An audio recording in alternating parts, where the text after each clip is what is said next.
Hi, everybody. Coach Crow here with the LFS-Kali Fight Team, doing another episode of 2 FMA-Nerds talk about stuff. So I am bringing on Guro, Chiu from the Modern Arnis community. So there's something going on with the Modern Arnis community. It is what it is. So I'm not going to give him a big intro because he's a repeat guest. So yeah, let's just do this shit. Here we go.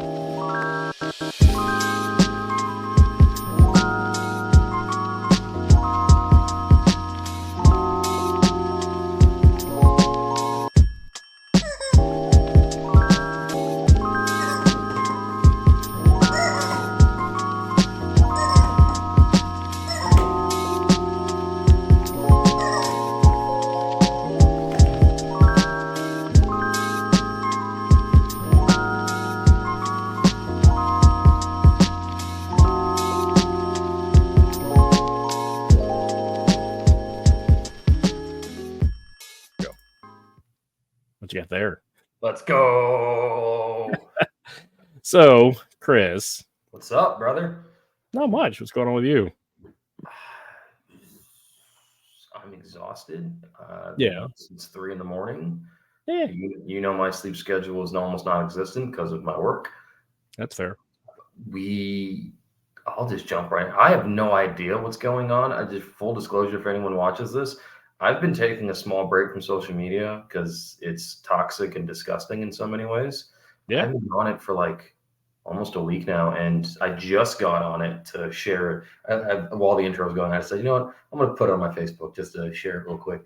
I've missed so many notifications because I turned off notifications on my phone for all of it. Oh, that's awesome. It's so great. I'm like, I don't even care. I'm not going to check them. If it's important, they'll call me. And if not, whatever. So you said there's some stuff brewing, and I'm like, let's go. Let's talk about this stuff.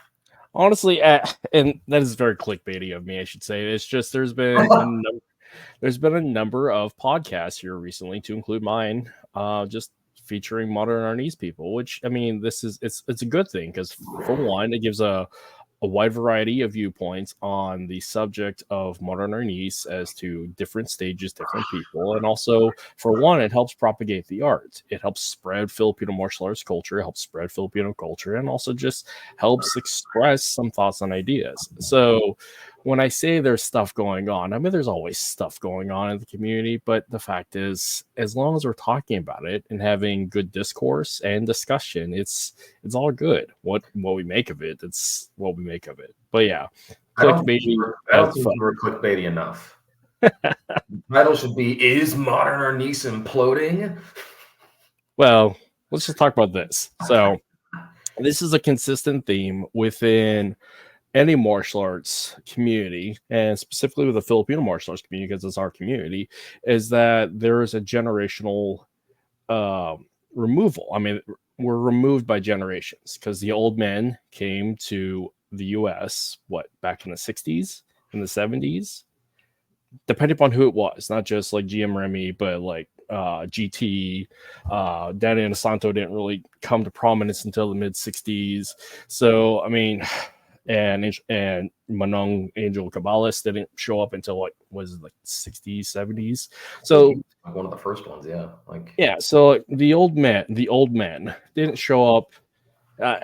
They showed up many years before you and I were even born. So one could say that we are the third generation removed from it, because you got the grandmasters. You have the first generation of students underneath them. Then you have the students underneath those students. And then there's thereafter.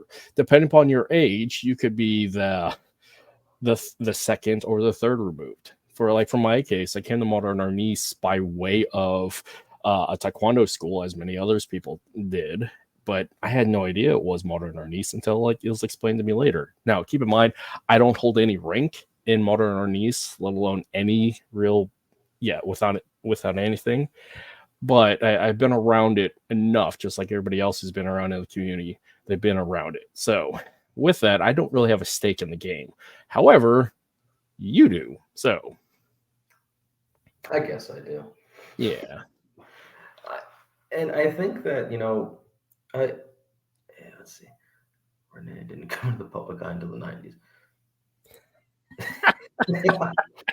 Hey, I also didn't exist in any eye until the 90s. No offense to all you gentlemen out there. I was born in 96. So, So um, yeah, so which it leads more to the fact is you're of that younger generation. So you're continue I, on.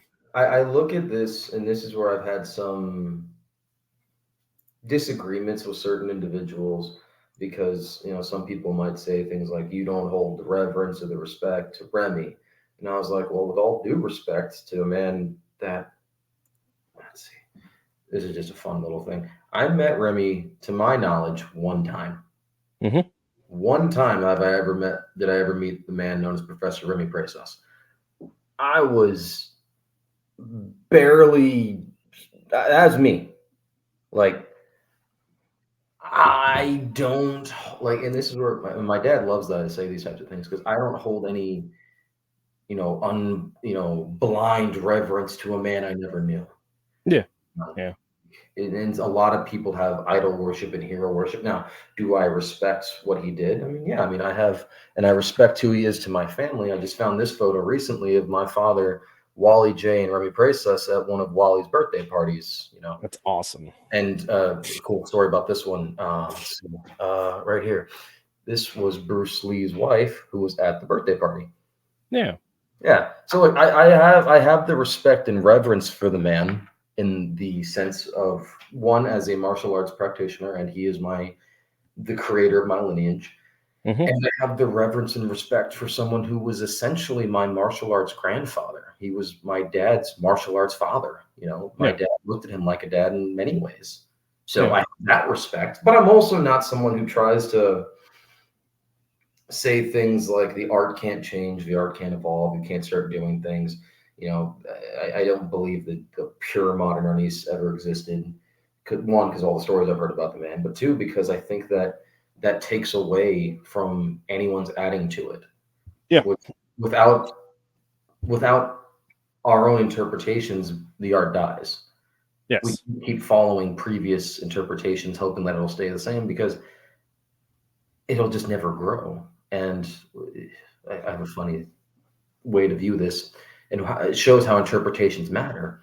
I was working with another FMA guy, and he's probably, I'm not going to say names or lineages, but he's about 6'5", maybe 250, shredded and tall. You're a big dude. I know his instructor, who's about 5 even when he's wearing heels, like, Mm-hmm. and maybe 100 pounds soaking wet, holding 2 bags of rice. Mm-hmm. So when he's working with him, the master is striking up high to get the tall guy's head. I was Yeah. watching the guy that I saw, not the instructor, but this guy. He was working with someone else, and all of his strikes were high, even though he was taller than the guy. And I was sitting there going, why is he? It's not like he's baiting or faking it, but no, he's so used to his instructor's interpretation that he's doing it every way exactly like him. Yep. Which, good and bad, there's pros and cons, but it's a great example of how we have to look at why things are being done the way they are and see if we need to throw out things that aren't up to snuff, or you know what I'm trying to get at. Yeah. Fight for your body type for one. Yes. Fight within the limitations and physical capabilities at present that you can do. Because the thing that I found coaching fighters is that I'm 5'6" on a good day, and most of my fighters were much taller than I am, and so they had a propensity to lower their stance and To meet you. fight. Yeah, to meet me, especially running pad work. It's like I have 6 foot guys, 6'5" guys as well, or had. And it's like, dude, you're tall and long. Be tall and long. Don't be short and stocky like me. But without the pre-verbal qualifier of stating that, like, hey, fight like you, use the principles, use the concepts, use the curriculum, Yes. but match your body and make it work within those confines. However, if it doesn't work for you, then figure it out and make it work for you. But are we talking about being clones, or are we talking about people who can actually follow a curriculum and be imaginative, be creative, be adaptive to make it work for them? No, I So, think that's correct. I mean, it's so easy to get lost in the I'll speak from the Modern Arnis world. It's so easy to spot a Modern Arnis guy. Yep. Just like I think it's incredibly easy to spot, and I'm only going to speak about arts that I've had some practice in. I can spot a. I can. You could probably, as you freeze. What he's alluding to when. Okay, you there? Yeah, I'm here. Okay, you froze. You said you could spot, then you froze. Okay, I can spot with some degree of certainty a Serrata guy of a certain lineage. Just like I know now that I could spot a Balintawak guy of a certain lineage. Exactly. Yeah. You know, and I can spot to some degree now after studying it some more, not like being a student, because I'll never claim to be a student out of respect for them, but I've done research, like independent research on Caldas Illustrissimo. I've seen their strikings. Exactly. Those bang and that footwork that they do. So you can spot these things. My only question when we're going down that road of like, are we doing it because we know why we're doing it, or are we doing it because the master said to do it? Which there are times that if master says do it, you just do it. Yeah. Especially at an early level. Like when I was learning Serrata, the guy teaching it, a guy named Keith Mercer, who was a very good friend of mine, and one of the greatest teachers I've met, said every time, and he knew that I did Modern Arnis for most of my life. He says, look, Chris, I know you're not used to this. Just bear with it. His favorite phrase was, there's a method to our madness. Yeah, that's fair. And then I started doing it. I said, oh, okay, you guys do that for a reason. Interesting. At first, yeah. Oh, the Serrata twirls. Yep. What's funny about that one is that I've worked with some of them. They don't even know they're doing it anymore. And it's totally fine, because if you look at any video of Angel, Grandmaster Angel, he's always those little twirls. Yep, it's cool. I mean, stylistic flavor is actually something that's very beautiful about martial arts in general, because you can actually see the personality is a big one. You see the personality of the original practitioner, the progenitor, and then you can see that personality follow through with their lineage. Yes. So, and that's cool. It's just cool to watch, and it's cool to play the game of, oh, that's who you are, that's who you come from. And for people who get hung up on like, this has to be it, it's like, well, yeah, there's a stylistic flavor that you have to adhere to. We all know what a Muay Thai fighter looks like. We all know what a boxer looks like. We all know like the different styles of boxer, whether you're underneath Customato, you're underneath the Mayweather camp. You can always tell who was what. You can spot a guy a mile away. Yeah, exactly. But having the reasons why behind those movements and those personalities attached to those movements are important, but also for the student underneath that, you can adhere to the stylistic flavor, but you can still be your own man or woman. You can still add your own flavor to it. One could say you can make it your own. Oh, one might say you could make it the art within your art. Yes. My business cards. I put that on there because I'm like, you know what? That would look really cool. And it is. Yeah, here's one. I teach techniques for my body type, because for some of my students, it works for them. Point in case, I don't teach jumping kicks because landing sucks for me. So. I can do it once, and then I got to take a break for 30 minutes. But Young is a great example. He's about, I know him. He's one of my dad's students, and I've known him for years. He's about 6'3", 6'4", I think. Him and I doing it will never look the same. No. He's about 1.5 feet taller than me, and he's about, I'd say, at least 20 years, 30 years older than me. I don't know how old you are, Young, but I've known you since I was a teenager, so. Old enough. And you weren't a teenager when I met you, so. But yeah, like again, a great example of that. Like I've watched him and his progression of Modern Arnis under my dad, and looks like a student of my dad, but he looks nothing like my dad, which is what my dad wants. My dad doesn't want carbon copies. He wants everyone to make it their own, which he learned from Professor. Make it your own, which I've heard from Bobby Tapawada personally, when he says, you do Muay Thai, put it in your Balintawak. You do Jiu-Jitsu, put it in your Balintawak. Make it your own. That's literally, hearing it as a story about Remy was cool, but hearing GM Bobby look at me and tell me on the side, like, you do good, you make it your own, make it yours. I was like, I got all the verbal cue I need to do this. So going back to stylistic flavor, what is the hallmarks of modern Arnis, and are there distinctions between the curriculum pure of Professor Remy Presas, and is there a stylistic flavor that's different with the Masters of Tappy Tappy and then the art within your art community? Well, and again, I see Modern Arnis inside my Shotokan kata. Well, there you go. So I'll say this and I'll preface this because this was, I thought it was understood, but I'll make it clearer now because certain people said that I didn't make this clear last time or before on certain things. I never met Professor other than that picture I showed you, really. I never learned anything under the man. My primary Modern Arnis instructor is Grandmaster Bruce Chiu, my father. Now, I am influenced by many other OG Grandmasters of Modern Arnis. Grandmaster Bram Frank, Grandmaster Dan Anderson, Grandmaster Brian Zolowinski, Grandmaster Chad Bailey, Grandmaster Roland Rivera, guys that I can call at any time and ask questions, to Hanrei Dianaldo, who is the creator of FCS-Kali, but he'll still answer my Modern Arnis questions because him and my dad were like this back in the day. And they're like that now. So I don't know what was being done in the 80s other than what I was told. And from what my father told me, there wasn't Grandmaster Flash. What's up, Justin?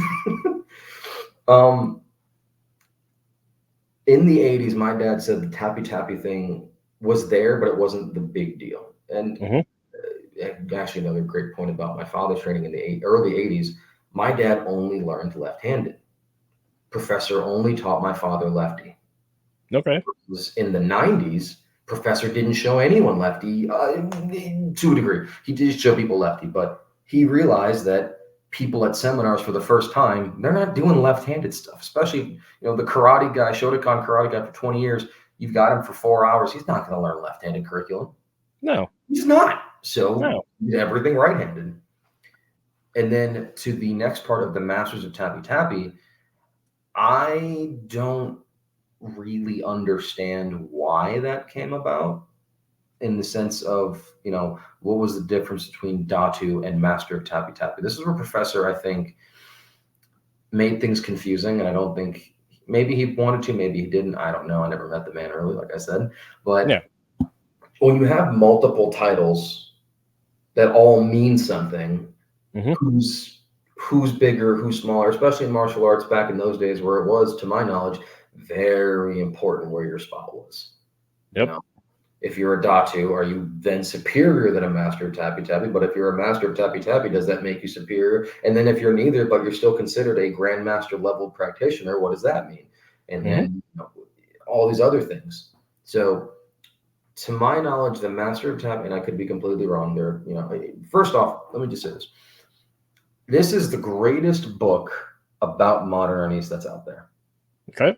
This was written by a man who he did not put his real name. He just put the author as Magaral, which is Tagalog for student or something like that. And the cool thing about this book is that it gives you the entire history of Professor, the influences of different arts, and then it has inserts from the advanced practitioners. Some great people, Tom Bolden, Ty Botting, look at that handsome devil, my father. It's got, this guy you'd like this guy if you ever get to meet him. This dude was a boxing, like New York old school style boxer, and incorporated that into his Modern Arnis, and he used to wreck shop, everyone tells me. I met him one time, dude was scary. Hey, look, Uncle Bram. There you go. It has all of their influences and what they got from Professor in this book. So if anyone wants to look at the history of Modern Arnis, and in my opinion, it's an unbiased one, because there's all the different voices and even a preface by Remy's son, who does not get talked about enough or a lot often, in my opinion. Yeah. He's still the son of the guy, and you can say whatever you want, but he is the son. That's the true fact. So look it up. You can find it on Amazon. That's where most of my knowledge comes when I look back at things, and I fact check that with my dad or the other guys. Okay. As far as the Master of Tappy Tappy thing went, I think Professor really wanted that particular title to be like the governing body, as you often bring up that we need governing bodies. Yep. After speaking to Datu Dieter in the past, who is the head of Modern Arnis Germany and Europe and one of the biggest names in FMA and the global perspective. Yes. And I asked him, I said, what does Datu mean? Because when I looked it up online, it meant Filipino chief, tribal Filipino chief. Yeah, Basayan, but yeah. But it meant village chief, essentially. Like it was a term, and it was in the definition on Wikipedia, so call it what you will, made a very clear point that it was strictly Filipino village chief. Mm-hmm. Like it was a term created for the Filipino chiefs. It was never used anywhere else except for there, and then Modern Arnis. And I asked him, I said, why? What was the point of that? And then he explained to me that what he believes the term Datu came from and why Professor used it was that it was a designator for people that were leaders of a tribe of Modern Arnis, of course. Datu Shishir Nakala was the head of the, he had a tribe in Ontario and he had a tribe in the Philippines of students.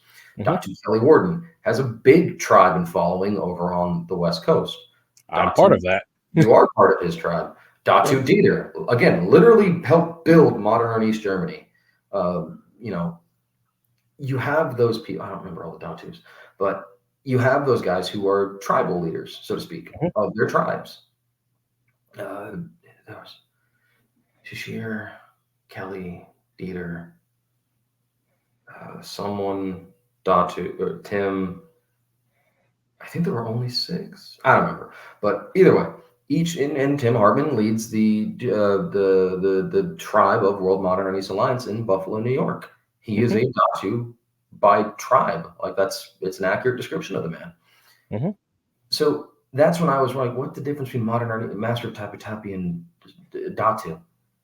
I think the Datus were kind of trusted to go off on their own and lead their own tribe, and not really not really care about the other stuff because they were so separate from it. They were busy doing their own thing. Yep. You know, Kelly Warden, you've met him. I've not met him. I've only spoke with him. I don't think he had time or patience to deal with the politics that were happening back then. No, he was too busy living a real life. And telling people to leave him alone because he didn't care. Yeah, he was off living life because he's had a very interesting life and his stories are phenomenal. So yeah. Incredibly so. So that's what I think the Masters of Tappy Tappy thing. And then you mentioned the art within your art community. I think most modern Arnis people are in that community. Okay. I truthfully do think so. And I was talking to Super Dan. I now know where that term came from, or that phrase came from. It didn't come from Remy, but he kind of took it as his own. Hey, look at that, make it your own. And it's perfect. Like it's what everyone should be doing. Yes. In my opinion, as a martial artist, when they get to a certain level. Now, I'm scandalous news. I'm dating a recently new FMA practitioner. She's new to FMA, new to martial arts as a whole. Awesome. And she came up with an FMA group that I'm very close with, and I know the instructor and I love the instructor. But then she finds out she's dating me, I'm a nobody, but I've been doing this a long time. Yeah, I wouldn't say you're a nobody, but yeah. Thank you. I'm not the rubber chicken man, so I can't beat that. But there can only be one rubber chicken man. It's true. It's very Until your son finally strikes you down and claims the rubber chicken in your cold, dead hands. Actually, it'll be my daughter, but yeah. And she's asked me, like, well, will you show me stuff? And I was like, no, out of respect for your instructor and also because you're so new, I don't want to confuse you. So when you're beginning levels, you don't cross-train. You don't do the art within your art, so to speak. You learn the fundamentals. You learn the basics. And I think I've said this before where online training works great up to a point. Yes. You have to learn that you're doing things wrong. You got to touch hands. You just have to feel. which is where I think comes into like that cross training mentality. Like I am a huge supporter for cross training. One of my instructors told me that, Chris, you're going to be, and this is his words, not mine. He goes, Chris, you're going to be incredible because you cross train. It'll just take you a lot longer to rank up. Luckily, you don't care about rank. I said, yeah, I really don't. Yep. I'm in that same category. Without the kind words, but I'm in that same category. So. Yeah. You and I don't care about rank. It's not our thing. Hey, Jackie. Oh, Jackie and the Bradburys. They're great examples of the whole cross-training mentality. They train with everyone. Yep. You know, from combatant to KI to Hawk to Modern Arnis to literally so much FMA influence. And they'll have anyone at their dojo. That's how amazing they are. Not like, oh, they have to like you and know you first, but they want to learn. Their example is one of the examples I looked at when I created Nomad Arnis. I wanted to be that nomadic mentality where I'm always learning and always traveling. Oh, Uncle Rob, another great example of the cross-training mentality, but he also respects the idea that you have to have the basics down first. Yes. My dad never taught me anything until I got my first black belt in Taekwondo, out of respect for my instructor. And then once you get to that level, then cross-train, find the art within your art, make it your own, do all those things. I'd say minimum 3 years of no cross training if you're starting out. Minimum 3. Because you're going to get confused. Especially in FMA, because there's only so many ways to swing a stick. True, but there's so many like interpretations of like, we do this because of style, we do that because of style. But the core fundamental is always the human frame. The interpretation of the human frame and movement is contingent upon the influences, preferences, and curriculum of that particular group. The thing what I find, and this is just overall, is that a progenitor, a creator of a system is obviously their founder, but with them, that doesn't necessarily mean that they have a great acumen for organizational corporate structure. Absolutely. Let alone business structure, because like successful organizational structures have a lot of dedicated curriculum, written policy, and clear guidelines as to what they're trying to accomplish. The organizational structure, the accountability, the reciprocity, responsibility, the subject matter expert layout. I mean, they have all these things, and a big part of that is they have a codified mission statement with the leadership, the command policy or the leader's intent to lay out what is the goal of the leader and what is the goal they see for the organization. But they don't necessarily lay out like, here's A through Z process of how we're going to achieve that goal. Not every organization does that, but it's a fluid document of policy as things arise. Absolutely. But not everybody follows that structure. The places where you see that successfully is government, military by way of government, and corporate structures. Yeah, corporate structures by way of the military, because all corporate structures are based upon the military, and vice versa. So, point being is, not every martial arts organization has that attention to detail, let alone the old men coming from elsewhere have that attention to detail to lay out those structured points of progress and those principles. They were men and women trying to teach a thing that they love, and then matching it to American culture, wherein they have to adapt to these legal structures. Yes. So I don't know. Well, and not all of them wanted to. What is it? Kurt, you agree no cross-training until 3 years into one system? Oh, hey, Paul was listening to me. It depends, Paulo, because I've been cross-training. Years are not concrete. I'll put it that way. Years are not concrete, but here's the fact: is I cross-train in everything that I can because I just do. However, I have a foundation of my own, which in of itself is cross-trained. But here's the fact: we all have to learn how to stand, we all have to learn how to step, and we all have to learn how to strike. Yes. What I base it upon is guiding principles of combat attached to concepts, but there's a curriculum attached to it. Now, what gets messy in the curriculum is attaching the terminology to the pedagogy and speaking the same language and then synthesizing it for oneself to be able to adapt and make it so. Biggest problem that I find with cross training in my own case is making sure I don't mix in, say, like PTK with the lint walk or my own nonsense with everything else. So, but yeah, point being, now for a new student coming in, can I make that caveat where I should have made this more clear? I say 3 years if it's your first time doing any martial art. Yeah. Okay. Yeah. That way, because you really have, and I told this to my girlfriend. She was like, I told her she's one of the best students in the world. She goes, "What are you talking about?" I said, "Because you are not going to have the bad habits that I would have." Mm-hmm. Or that you might, I understand it's just a guideline and the underlying principles, what matters, get the fundamental. Exactly. Like, absolutely. And it's all also person by person case. Let's see, in my opinion, reading fundamentals time for cross training, we have the luxury of our students training several times a week. Well, Jackie, you guys are amazing and your school is awesome. So, but also I saw June. What's up, June? You should be teaching class right now. What are you doing? But I look at it as if you have a prior background, maybe you can do some cross training if you're, if it's cool, if it's acceptable. Yeah. If you've never done anything before, like when I never did anything before I did my Taekwondo, my dad made a point to not teach me anything until I was 4 years in and got my first on.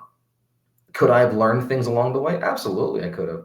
I could have learned way better self-defense techniques than the old classical back front stance, high arm, chop, cross, boom, palm strike. But my dad didn't want to intrude out of respect. And also, I would have gotten confused because I didn't know what I was doing. So, and that's then part again, getting the fundamentals down. Now, the fundamentals require a curriculum for standardization. Now, here's the part about cross training. Once you have those fundamentals down, as everybody in the audience here that's been thrown in, they have those fundamentals down and they are excellent learners. And they can associate and adapt as necessary. Yes. I mean, the term is proprioception. You have a familiarity of movement, and therefore you can adapt to meet the new stimuli. The hard part about that is learning the terminology and the procedures of said curriculum, because we all do an angle one. Now, what we do with that angle one leading to a different movement pattern thereafter, that's learning the procedural choreography within the lexicon of the terminology for that particular organization and the reasons why they do that. That's the hard part. But when movement is just movement without language attached to it, then that's literally make it your own. Oh, yeah. Well, in one of the videos I made that has gotten the most views, shameless plug, youtube.com/FMA-Nerds, is your system unique? It got a lot of traction because it was the simple statement of, is your system unique? And this is primarily from an FMA standpoint. And I looked at everyone and I said, no offense, physically, your system isn't unique. Now, culturally, geographically, historically, those things, oh yes, your system can be incredibly unique and beautiful in its own way. But physically, and you know this from your time in the military and time training fighters and being a fighter, our body only has a finite number of motions. What did my father teach me in the fitness industry? The human body is only capable of a push, a pull, you know what I'm trying. There's a finite list. Retraction, circular, yeah. Like, there's only a finite number of motions the human body can actually perform. It is all the same. And in FMA, it's even more so. There's only 3 types of strikes in all of FMA. There's a forehand, a backhand, and a poke. Everything else is just a variation of those 3 strikes. There's only 3 types of punches. There's a jab, a cross, and a hook. Everything else is just a variation of those 3 strikes. Now, I'm not taking away from the cultural importance. I'm not taking away the significance and the beauty of the arts. But when we're talking about, oh, my system is unique because I do this type of motion, and then I look at them and I go, okay, so do we. No, you can't. You can't have that motion because my system is this. I go, well, you didn't create the human body and its functions. You might have never seen it outside of your group, and that's fine. But don't speak in such finality that it doesn't exist because you've never seen it. Right. Right, especially in the age of the internet where data is widely available and immediate. So, and this is the issue about this is just education in general is terminology matching to goal, concept, intent, and making sure that is clearly communicated. Because when a student just replicates base movement because that's just what they were told to do, I mean, that's basic level competency. That's infantile. Where it takes time is that one, to spend the time training it and having the guided explanation by their betters and seniors as to why they do that. And then on the other side of that, when the student is able to synthesize and make that creative connections and adapt to it, that's another stage of competency. But then you have the competency where, again, dealing with proprioception is you can just plug and play attached to muscle memory because you've done it so many times that you can just do. Now, on top of all that, being able to teach thereafter all that process, that's a whole other level of skill. But it all boils down to or comes back to a core curriculum, a written structure. Whether or not that originator has a written structure to pass on, some people do, especially in a modern structure like we do now. But back in the day when you're coming out of the islands, they probably didn't. Most of the time they didn't. It was passed down verbally. It was an oral tradition, an oral physical tradition. It was an idea they had. It was an idea. It was unique to the things, the preferences that they had and the things that worked for them. And as obvious as the integration of new stuff because of new exposure, you see a curriculum change. Now, what matters is when you write down said curriculum, you have the different indexes of saying, hey, here's edit 1, here's edit 2, here's edit 3, put the date attached to it, have the references. But again, this is a lot of minutia, not a lot of people are willing to do, because it's a lot of work versus like we just do because this is what we do because GM said to do so. But you need a written curriculum for one, if you're going to market the system. Two, you have the accountability across the board with your students and your community base. And three, if you're trying to utilize this for government contracts, such as military contracts or educational contracts. And this is where the importance of having that corporate structure is so incredible. And also it helps eliminate in thought some of this conflict of the various practitioners over time of who's in charge, who has the leadership structure, or who's who. So yeah. And I think that, it's the other topic the more I know about how the body, the more I sure and vice versa. That's why doctors are the scariest people to fight. Yeah. Chris, hey, what's up, Chris? Mr. Brother. And I think that's where, because I know we were talking about Modern Arnis and the curriculums, and we'll go right into it. I've seen about 6 different Modern Arnis curriculums. Yeah. And they've all got similar things. They've all got different things. So then the question is, well, which one do we follow? Which one do we do this? And some people say that, oh, well, whichever one he had right before he died, that's the one that matters. Okay, you could make the argument that could be the case. The last one should be the last one. But then you look at guys who are like my dad's case, who were there long before that curriculum was established. Yeah. Does that mean that their training up until that point is no longer valid? No, I disagree with that. Look at Dan Anderson was there in 81, 80, something like that. Mm-hmm. And he had his time off, but does that mean that all of his time before the tappy stuff is no longer valid because he didn't do tappy? No. My father, he only was a 3rd-degree black belt while Remy was alive. Yeah. He did not get an 8th-degree black belt until about 2 years ago when Dan, Brian, and Bram and they all agreed upon it and talked about it and said, oh yeah, this is long overdue. So there's a governing body within the community. It wasn't so much a governing body. It was 3 guys who said, hey, let's just do this. But still, that is the issue about having an organization with whether it is certified through all parties or by the collective. This is what I'm getting at with having a meritocracy of your peers and peer review saying that we all agree that this is peer council. Yes. I don't necessarily agree. It needs to be like a quote unquote, at least how I view it. It doesn't need to be a quote unquote organizational structured group in the sense of they don't need to have roundtable I think roundtable discussions are great, but they don't need to have like quarterly meetings, those types of things. Especially when it kind of, and this is where I think Modern Arnis is not, maybe it's the exception and not the rule. Because maybe it was just how Professor was, from my knowledge. He didn't care about the organizational stuff. No, I mean, honestly, when it comes to a lot of these originators who came out of the islands, is that they were, for one, as stated by multiple seniors and quoted by GM Remy, is that he was here to spread Filipino culture, not necessarily the art. I've got 3 Modern Arnis patches that were all made long before I was alive. Yeah. I asked some of the OG guys, which one was Remy's official patch? They all said Remy didn't care about any of them. Yeah. Not that he didn't care. He didn't make any of them. Yeah. He didn't make any of the curriculums. He just said he signed off on it. But to the second point of that, aside from spreading Filipino culture, the understated, the underlining issue is this is his trade, and this is how he put bread on the table. And the concern there was limited to that initially. Now, depending upon like culture and time period, is when they worry about longevity, legacy.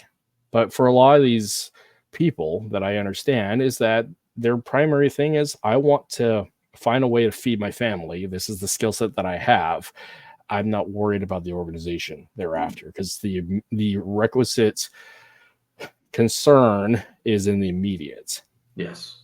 So I don't know, and that it does cause a problem for the generation thereafter, trying to figure out like, what do we do? Well, when Professor passed away, my father flew out to California. He was dealing with a lot of personal stuff at that time. And he flew out to California to hang out with Professor Leon J. of the Small Circle Jiu-Jitsu community, the son of Professor Wally J., who, if you guys were around for the big 3, Wally and Remy were like this. They were buds. Yep. They were really good friends. I mean, here they are again at Wally's birthday with, Bruce Lee's wife. But, and my dad was a very close student of both of the men. And in that, and they get to the airport, or he's getting picked up from the airport in Alameda, and Leon's in the car, Professor Wally J is in the car, and his wife, Bernice J. As soon as my father gets in the car, Mrs. J looks at him, turns to him, and says, "Who the hell are you?" Yeah. And my dad goes, "Well, what are you talking about?" And Professor Wally goes, "Bernice, it's okay. This is Remy's boy." And she says, "Well, within the past 2 weeks since Remy's death, we've had the heir successor, the heir apparent, the Modern Arnis Incorporated representative, the Modern Arnis Federation representative, the Modern whatever, all trying to seek Wally's blessing." Yeah. So you have these multiple groups inside the Modern Arnis community, and this is where I said they were fragmented at one point. Fragmented may not have been the correct term, but there were so many, and they were not all in the same group. And I guarantee they didn't all like each other. Yeah. But without so here's the other one too. Martial arts communities are an arbitrary tribe. They're an arbitrary social group. They're artificially created social group. Yeah. And it's a clique. It's a group. It's the bylaws, the community standards are, in often cases, not a written standard of accepted behavior and integrity, etc. It's an unspoken thing. And I mean, that's the same with a lot of other like social clubs. It's an unspoken thing, aside from religious structures. Yeah. But the buy-in is based upon the give and take of those within there and the community good. Now, not all of these martial arts organizations say you must do this or you're out of the tribe. Some do, some don't. But there is the free will is given to what we will, and adhering to those social contracts is limited to the individuals within that. Now, clarifying what is the boundary line of do not cross those lines. Obviously, there's some lines that everybody knows across the board, like you just don't do. But some of the other stuff, that's where it gets messy. Because in the other side where there is structure that must be adhered to because of the contract is where you see like government employment. The military is a great example. As a government employee, indentured servant, you must adhere to a specific professional code of conduct. And if not, you're booted out of the military. You're booted out of federal service. The conduct is clearly defined and laid out point for point. Exactly. There and is no negotiation. No, and the buy-in is accepted across the board with the community and organization because they all adhere to said written policy and structure. Where that doesn't occur is within these social groups, such as martial arts, which can be its strength, but it also is a big messy problem in some cases because who takes seniority, who takes control, what is the standard of which we're going to operate, or is it just a high five bro fist club of you do you as long as you don't cause a problem for me? But does there have to be a clear defined social contract? I don't believe it's 100% necessary. Yeah, I do think it helps in the sense of, I'll put it this way, like, and I'll just keep going from the Modern Arnis example. If I were to ask you who's in charge of Modern Arnis as a whole, you wouldn't know. No. You ask me the same question, and I'd still go, I don't know. Yeah. You could potentially say that maybe it's Roberto, his last living brother in the Philippines, who is still, I believe, he's the president of the IMA Philippines. Mm-hmm. That's a good argument. You could say it should have gone to his son because of blood. You could say it could have gone to the most high-ranking individual. You could say it came to the guy who had because here's another thing, just because you're not a high rank doesn't mean you didn't have the longevity. Mm-hmm. Rank does not equal seniority all the time. It does play a factor. Mm-hmm. But again, my dad was only a third degree, and everyone knew my dad was not the skill set of a third degree. Yeah, yeah. It's that messy go around of like, and I did this in a video that I think I mentioned before. I never released it. What does it mean to be a grandmaster? Give me 3 qualities. I interviewed a bunch of people, and the number one answer that I agreed with the most was it had to be respected by your peers. Peer review. Your review, not just some dude creating a system and say, "Oh, I'm the chief instructor now. Everyone bow and kowtow to me." No, like in No Matter Nice, which I still have not finalized yet. I'm the creator of it, so am I the chief instructor of it? Sure. Does that mean I'm a grandmaster of it? Hell no. Yeah, because I'm not a master, let alone a grandmaster. And it leads to the question of what is a master? GM Bobby says it best, and honestly, I like this answer, but I don't like it because of how my dad's answer is, but it's also contextual. Mm-hmm. GM Bobby doesn't like being called grandmaster, but he says he is a grandmaster because he has students that are masters. So then by default, the equation would equal he is now the grandmaster. That's just the equation of it. My father's view, coming from a traditional Chinese Kung Fu route when he did Chinese Kung Fu in Hong Kong for many years, he taught me the proverb that there are no masters. You're only a master when you have no more questions. So I bounce back and forth between those two things from time to time. What is it? I grand Pula, No Matter Nice. Well, Jackie, you make me that shirt and I'll wear it proudly. I'll wear it every day. But that's what I think that the whole what is a master? It's someone who, by Bobby's definition, is someone who has students, who has multiple students. What is a grandmaster? Someone who has students that are masters. But in my father's definition, which I like a lot too, there are no masters. I never want to be a master because I'm always going to have questions. Yep. I'm always going to be learning. That's the point of Nomad. I'm always traveling and always learning.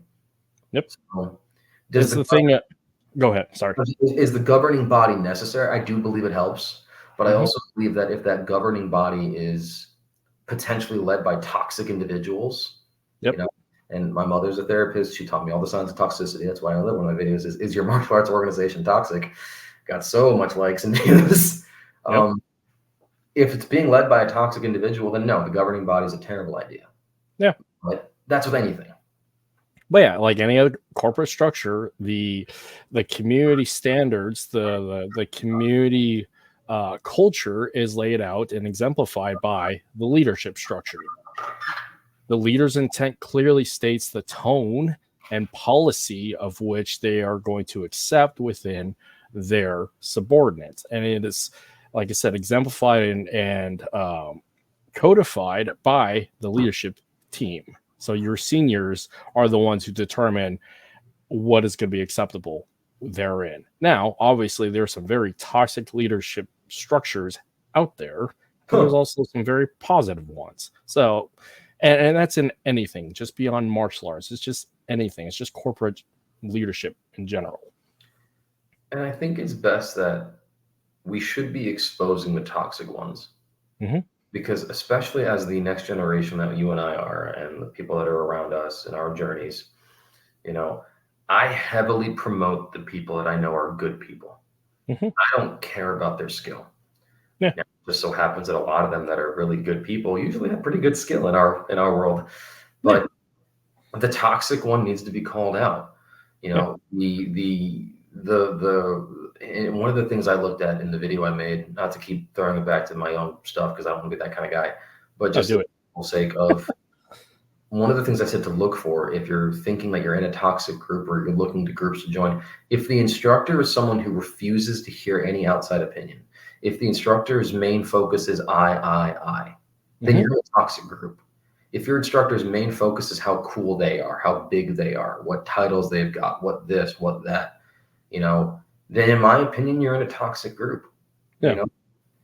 My dad, we had a miscommunication recently with a guy who was promoting a seminar, and he didn't go to my dad. And my dad was like, well, why didn't he come to me? Well, because you're a grandmaster. Well, I don't care. Well, Dad, that's not the point. He respects that. He's not going to go through that channel. He's going to go through his direct line as opposed to going to the head of it. You in military stuff, you'll understand that. You're not going to general. You're talking to your sergeant. You're talking to your lieutenant. There's a chain of command. Chain of command. And that has to be respected and adhered to. My dad is the kind of guy that said to him, and they're fine, but he said, look, if you have a question, you have every right to come to me. Well, then the door's open, then now you can. If you have an instructor that says the opposite of that and says, why are you coming to me with this? Why didn't you speak to so-and-so first?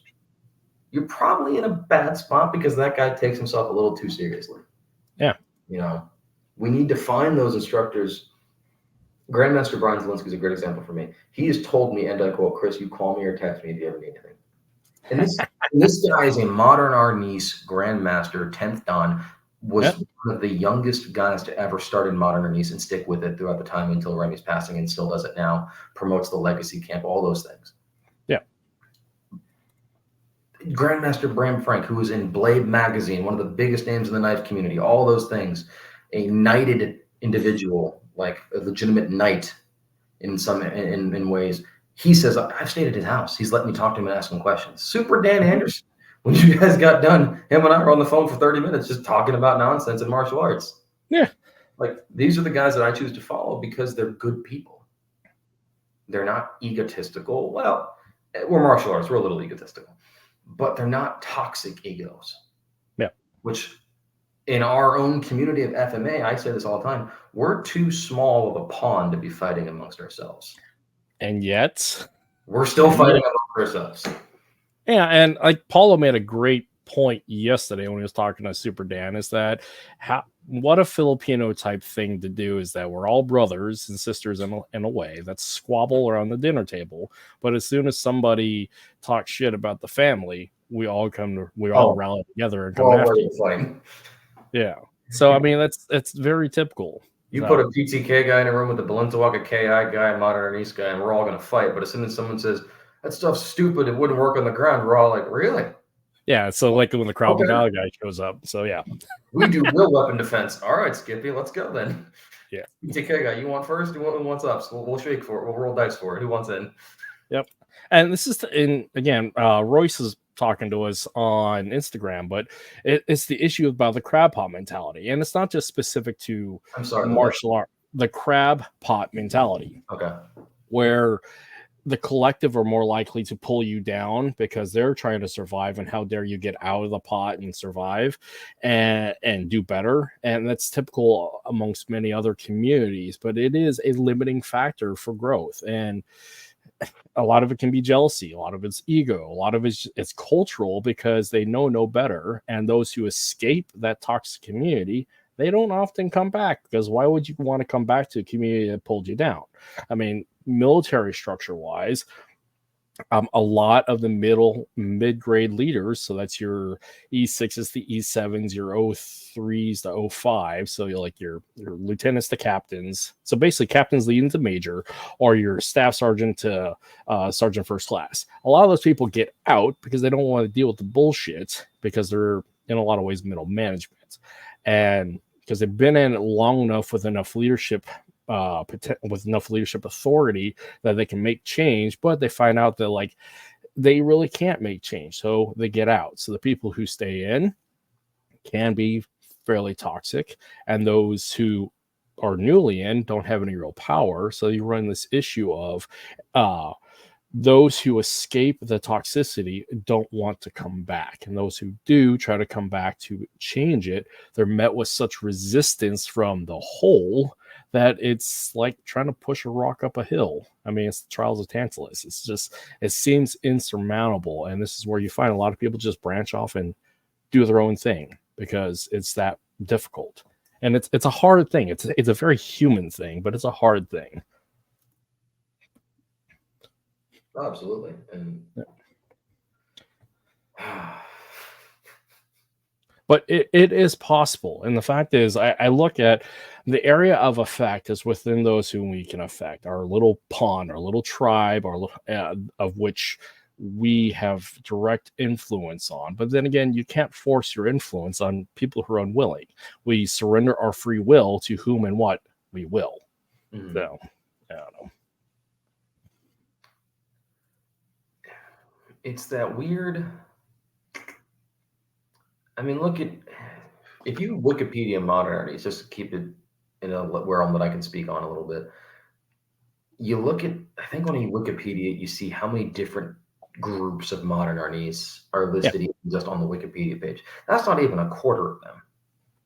Yeah. There are so many different groups. Now, granted, you could probably think of multiple reasons why that happened, et cetera, et cetera, et cetera. But the fact of the matter is, Professor, in my belief, wanted everyone to go and make it their own. So that means you're going and making your own group. You're going and making your own, the art within your art.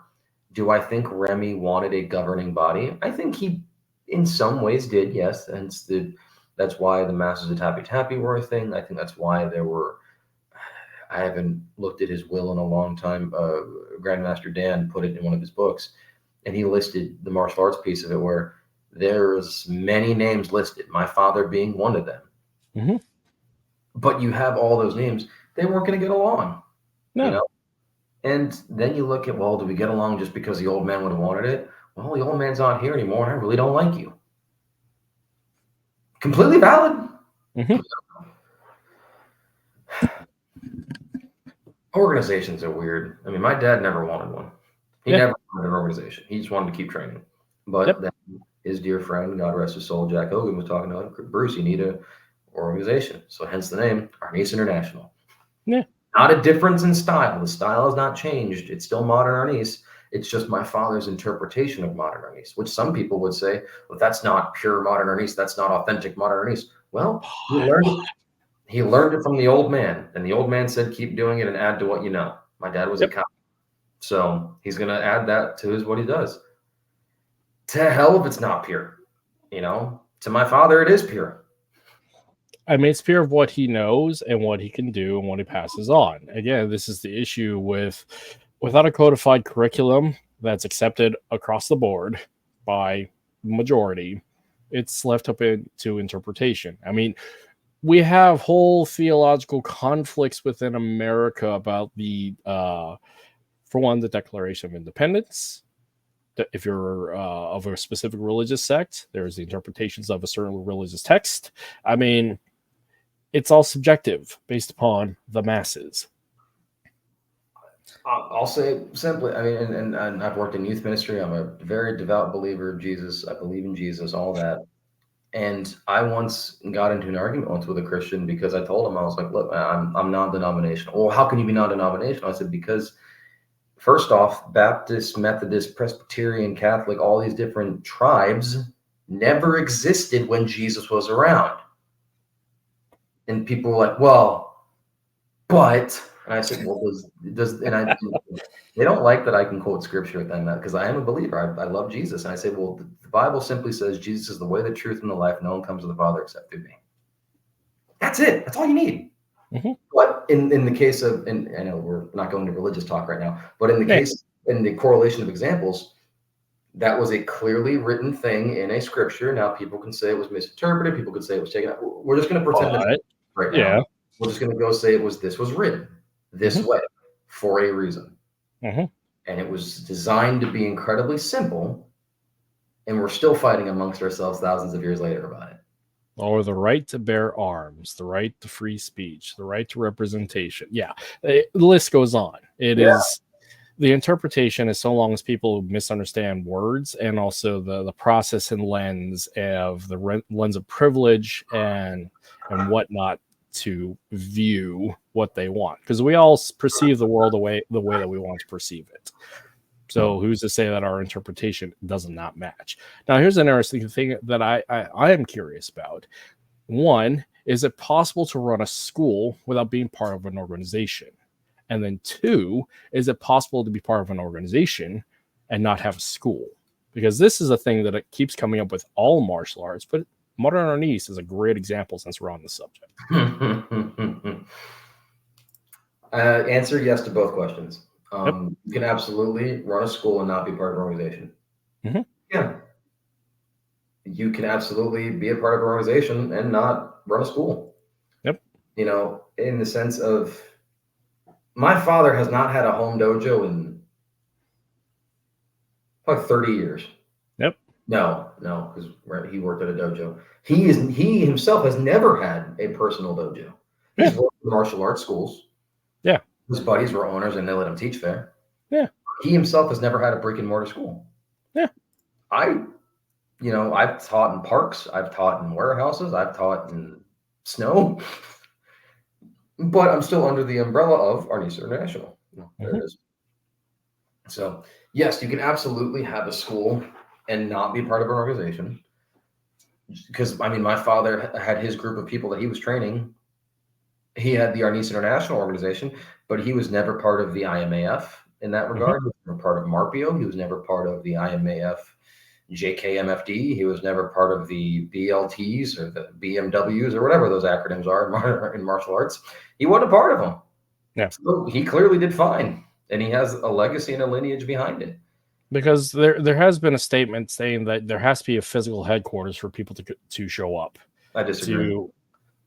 Because you can see across the board, as with the progenitor, that he did not have a brick and mortar school, and look what occurred. I think that's foolish to make such a claim, because I think that you're dictating everyone else's rights in that regard. No, we have to have a place, and that place should be mine because of whatever. Now, do I think that a headquarters is a bad idea? No. You need an office. You need a place to send the mail. When you make it a blatant statement like, in order to succeed, we need one, that's just, to me, that's foolish in some ways. And where was I going with that? In regards to how well Remy did it, Professor did it, I will still say this, though. None of us are like him in the business sense nor the skill sets sense. We just aren't. But also, I look at this nowadays in the day of the internet age. We're very different.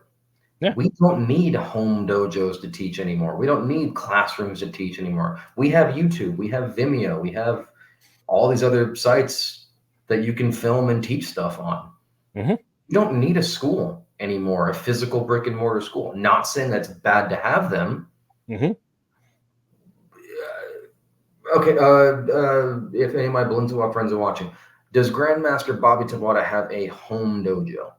Technically his garage, but besides his garage, because Wally J, his home dojo was his basement in Alameda, California. But I mean, like brick and mortar school, I don't think he does, and I could be wrong. But I know World Camp is not at his house. Now you could say North Carolina is the headquarters. Well, Bobby lives there.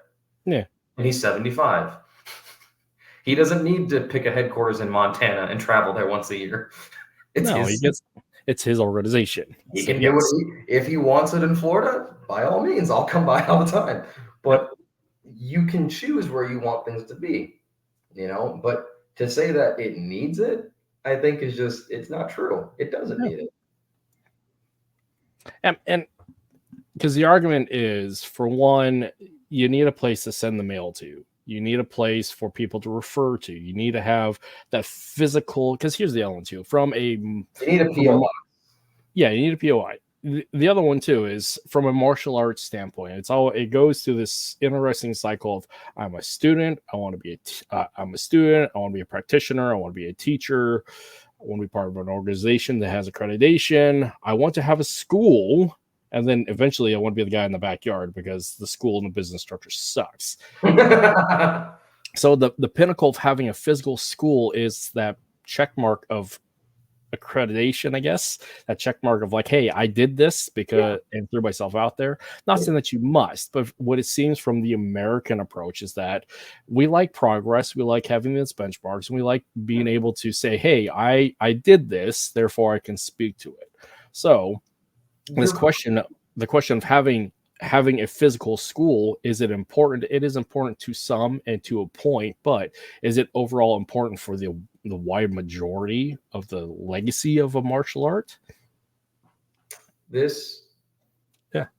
If I can speak on that a little bit here. I asked the question to a lot of people, and this is from my business sense, and I've studied business for many, many years, and I've taken a lot of business courses about this type of stuff. How do you define success? Because I think success is personal. Like, I had a friend who tried to get me out of my job to follow him down the MLM route, which I told him, I'm good. I'm happy. How can you be happy? And I was working. I still am. I'm working for Chick-fil-A. I'm a manager. And he's like, well, how can you be happy working at a fast food spot when you could be doing this and you could retire at 31 with 7 million, et cetera, et cetera, et cetera, and you could do all these things and da da da da. I'm like, here's the thing you're not understanding. You and I have two different views on what we call success. Yeah, fulfillment. My fulfillment. This job is not my fulfillment. I love it. It's a good job. Helped me buy a house. But this job for me is my investment into having the fun that I do outside of it. It is the bills that I get to teach and train and travel across the world to go learn from these incredible instructors. That to me is success. To this other guy, he wants to retire at 31. That's his view of success. Then I say more power to you, Godspeed. But don't fault anyone else because they don't follow your view of success. Now, some people's success is that they have a home dojo and they've taught X amount of black belts and they've done whatever. Okay, well then you're right. By your definition of success, you are living it up. By other people's definition of success, you're not. But again, who cares? It's your view of your own personal success. Because at the end of all things, your life, your experiences are your own. Nobody's in charge of them. Now, I question with you though, as a parent, does your view of success change now? Because now, I know I'm not a parent, but my dad says, Chris, you won't understand the joy that it was of having a child, having children, my brother and me, until you've had them. He says, Chris, you physically cannot comprehend what that's like yet. It's a sense of completion, a sense of like, I hate to say authority, but it's a sense of like accomplishment of I check that biological social imperative. There's that. Now, I have created this. I'm now responsible for this to make sure it makes it throughout life alive and intelligent and to the point of that it's not a problem for the rest of humanity. It can function in society, at least. It can live long enough and be smart enough and function in society. That at a very basic level of success.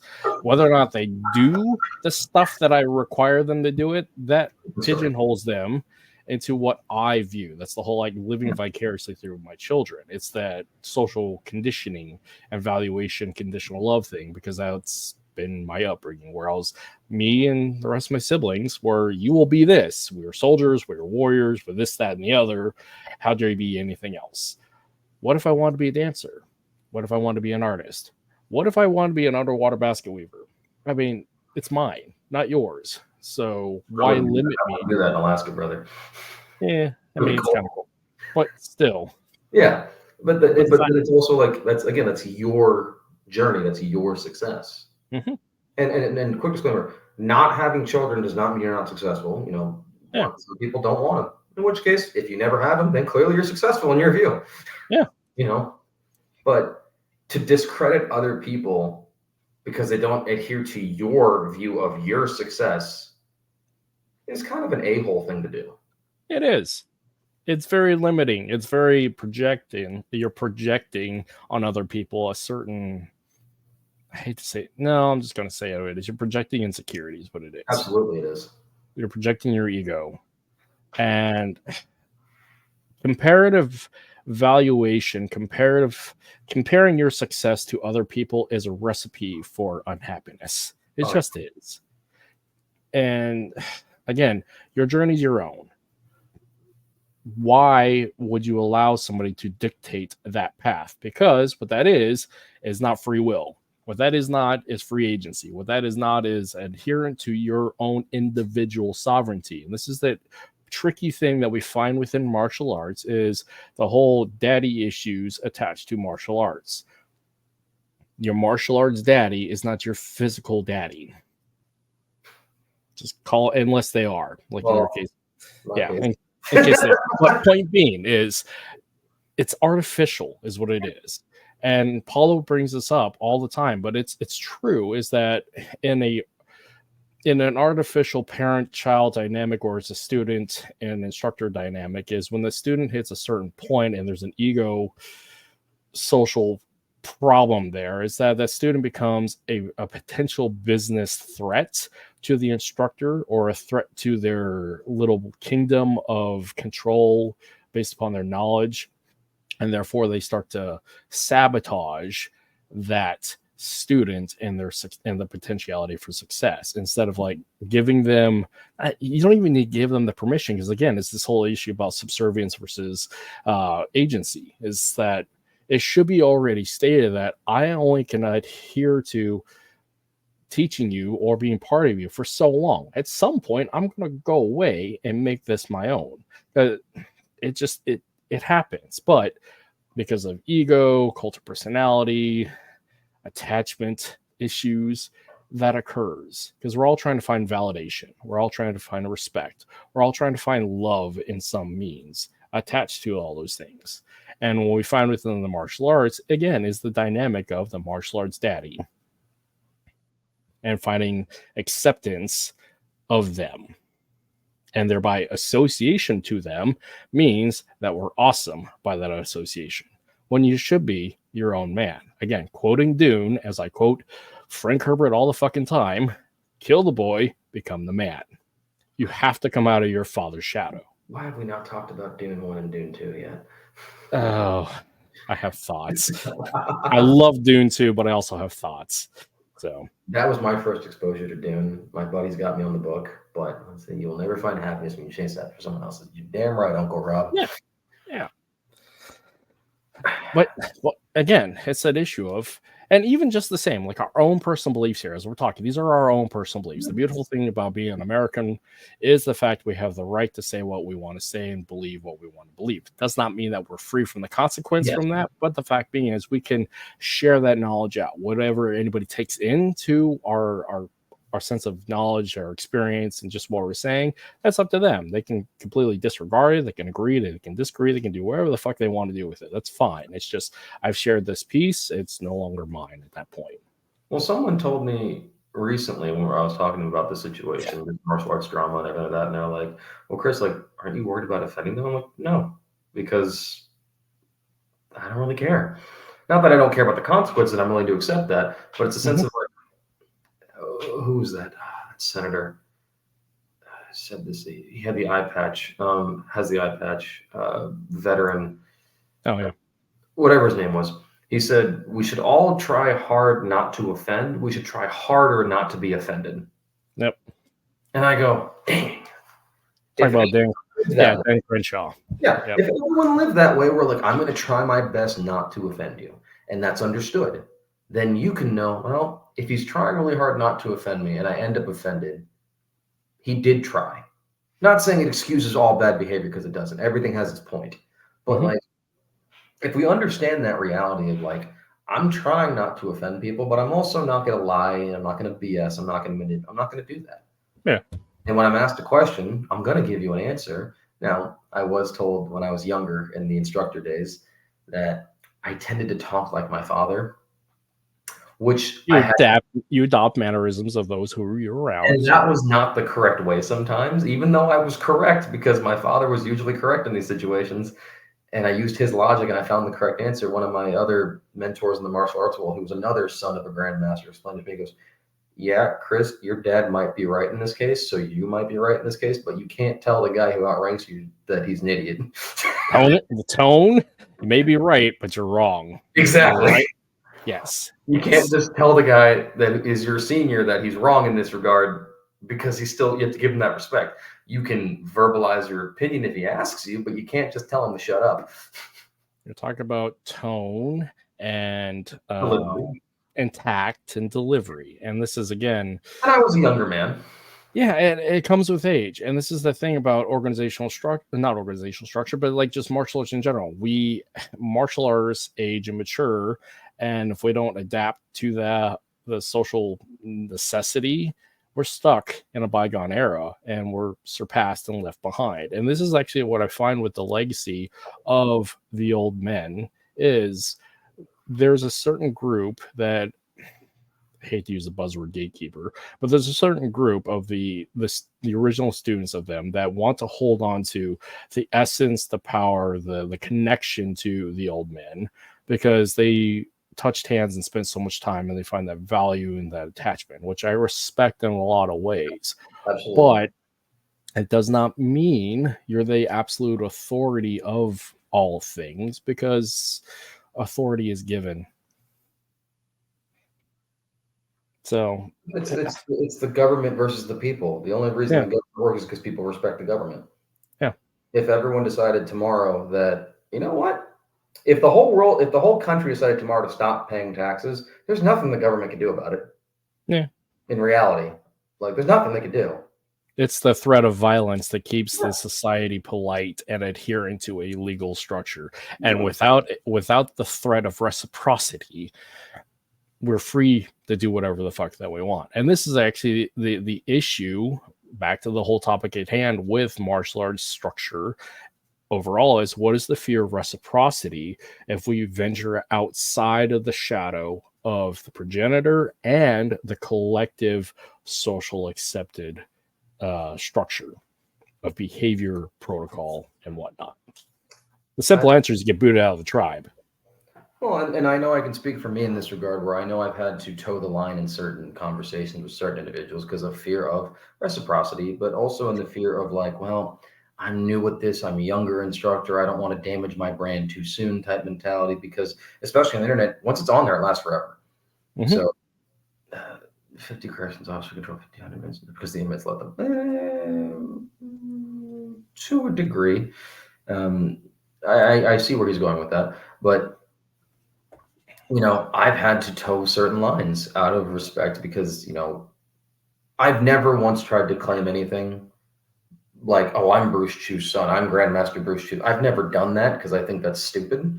Yeah. But I also know that he's opened a lot of doors for me. Yeah. But more to the point of that, I know he's never once been the reason why I stayed at the table. Yeah. You stand on your own legacy. You make your own legacy. And that's where I've had to be respectful when I'm involved in certain conversations of superior ranking, senior ranking individuals.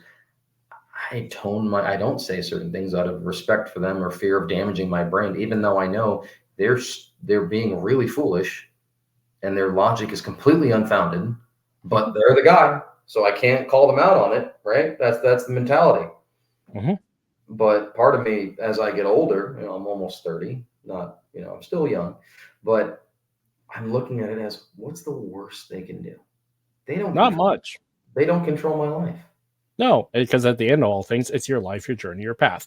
This is so parenting is each generation should get better by learning from the mistakes of those before, but is also requisite of the parents to teach the things of don't do this because, but also give them the freedom to say, hey, here's the discovery process as to reasons why. But if you're an authoritarian parent or authoritative parent saying that don't do this because there's fear of consequence, but you give them the advocacy of saying, hey, you probably shouldn't do that because this is what occurred to me, might happen to you. Let them find that for them. But overall, the intention is to make the next generation better, smarter, more fulfilled, happier. Because if not, again, Dune, stagnation is death and leads to total obliteration. And for the case of FMA, it leads to assimilation and obscurity. Yeah. So each generation should get better, but it is contingent upon the generation before to give them the freedom to figure things out, to guide and mentor them, not hamstring them and rail them through, like railroad them, but give them the agency to figure shit out with some guidance and mentorship. Because when you just tell them to do stuff just because, that only works for so long. They have to find their own voice. They have to come out. Yeah. They have to learn, you know. My dad, my mom, I got this scar from a pizza pan when I was 6 years old. I touched a hot pan, never did it again. My parents could have easily, before I got there, don't ever do it, don't do it, don't do it. Instead, now, granted, I don't think they let me do this, but it happened. Yeah. Parents let their kids make their mistakes. Yep. You as a parent can only teach your son and daughter so much. Yeah. You can give them all the guidance and advice you can, and you wish them well every day they're not in your company. But at the end of the day, they're going to make their own mistakes. Yeah, they do, because it's their life, their agency, their sovereignty, their free will. And this is the thing about, again, martial arts. For one, when you're doing that awesome by association or relying upon the brand name to get you at the table and keep you there, I mean, one part about that is, who are you and what are you doing? And if you're not doing, then what are you doing? It's a interesting little phrase, but the fact is, you have to stand on your own merit. Agreed. And you have to be doing, because if you're not doing anymore, like say Taekwondo, if we're keeping this within martial arts, I have a 3rd degree black belt in Taekwondo. Am I doing Taekwondo? Oh, hell no. Have I done it in 10 years? Oh, hell no. Does that still mean that I hold the rank and the authority of a 3rd degree black belt in Taekwondo? It doesn't. Well, because that's not, in my mind, this is my personal belief. And my personal belief, it does not. Because one, I don't belong to the organizational structure. I don't belong to the ITF anymore. The WTF no longer used to fighter. I don't have the certificates to say that I belong to the club. I'm not teaching it. I'm not doing it. Therefore, it hangs on the wall as a certificate and memories and the trophies of world championships. But am I a Taekwondo practitioner? I was. But am I now? Probably not. So, again, I'm not doing it, therefore I'm not doing it. I can draw upon it, but I can't just say, hey, my associations with Grandmaster Junri. I'm no longer doing that. Therefore, I can't say, like, I am this because of that. That's just my belief structure. Some people have that awesome by association because they hang on to what was, but you have to be doing something and you have to be moving towards something. Because again, if you keep living in the rearview mirror, I'm going to do this in the military aspect. If you keep saying that I was a combat ninja sniper medic CIA door gunner from back in the fucking day, 20, 30 years ago. Sniper door gunner. Yeah. But point being, if you're one of those guys that you see them at the American Legion, you see them all over the place when they're just still stuck in a specific time period where they felt awesome, they felt accomplished, they felt loved, accepted, they had all these things, and they're still stuck in the rear view mirror. Yes. Okay. That keeps them in the past, that keeps them stagnant. They're not moving forward, and they're losing out on the opportunity of growing and becoming something new and better. And they lose out on the opportunity of the present of what they're doing. So when you're living life in the rear view mirror, you're missing everything. And one could say when you're living life on the past laureates of who you were and who you were attached to, it's like, what are you doing now? And what are you robbing of yourself now and those around you, and robbing yourself of the future? You got to do your own thing. It's the old guy who sits at the bar at 63 years old, still wearing a Letterman jacket, telling the story of his greatest achievement being that game-winning touchdown his homecoming week. Yeah. Yeah, that was awesome, but brother, you're 60. Yeah. You got to move on. You got to do something else. If that's where you're living your life, just in that moment, if that was the defining moment for the rest of your life, now granted, at that moment, that was the defining moment. Yeah. But that was 50 years ago, 40 years ago. Yeah. And you have the people, I think that you're so dead on to that. If you're living in the let's see, probably as to regret not to move forward, is to move backwards. Ooh, Latin. Mm-hmm. I barely speak English. That's the only language I know. And you're from Florida, so I mean that's the hey, Florida man is its own language, and don't tell me nothing otherwise. Yeah. But you're so right that if you're so focused on past achievements, like I've asked my dad that question, like, what as someone who's done all that he's done, what are his proudest moments now? And he goes, Chris, I've still got so much left to do, and now a lot of, like he said, some of his prouder moments are watching me and my brother and our successes. He's not living vicariously through us in the sense, but he's also like, I'm proud that my boys are doing that. Yeah. His achievements are still coming. Yeah. He has children that he is proud of. He's told my brother and I that multiple times. He's proud of the men we've become. Yep. He said that's the only good thing he ever did, that he could die tomorrow. Yep. I don't understand that, because I don't have children, but I understand. I get where he's coming from. No, you have students though, so that by using that structure, I'll never forget my first guy that I promoted to black belt when he was like 12 years old and I was 17. Mm-hmm. The first kid I got to junior black belt, and he was a hard worker, man. I put him through it. He made his own board break. He made the own weapons forms. He busted his tail for that, and I didn't let him stop. And he became an instructor, not a very basic one, but he became an instructor because of that. There's a girl who I'll never forget, the hardest working black belt I've ever known. Has cerebral palsy, was basically left on a doorstep in a Chinese orphanage in China, adopted by an American family, couldn't do anything physically. Intellectually, she's smarter than you and I combined times 10. Genius. But physically, she couldn't do anything. Yeah. When she was testing for her first degree black belt, and she did this board break where her adoptive father, who basically was her father, she got her arms around his head, drove a knee upward. When that board snapped, the entire room, it was like the Super Bowl in a very small space. And that was the crowning achievement. It's not even my achievement. I just know that I helped that process happen. Yep. But I'm not living in the past. I'm not saying, well, I did that. I'm done. I can hang it all up. I'm still striving for that next goal, that next accomplishment. I want to see what's next. When I got promoted in Modern Arnis at the last legacy camp, the 4th degree, my first question was, all right, what's next? What's next? What do I do now? So. And I feel we talk a lot of shit. We just do. But I feel like in certain camps where they have the statements that they have is that they're coming from the same place, and they love the grandmaster. They love the legacy and what it has given them financially, personally, all the things, and they want to see that succeed for themselves, and by doing that, it helps the art succeed, and thereby the legacy of it succeed, and passing it and sharing the love of what they do to the world, and helping enrich the world and their community by the thing that they do and love. Again, why we fight is based on love. And part of that is we teach, we share. Now, the modality of which we do it and the way we communicate it rubs a certain way. But then again, not everybody is willing to receive information from everybody.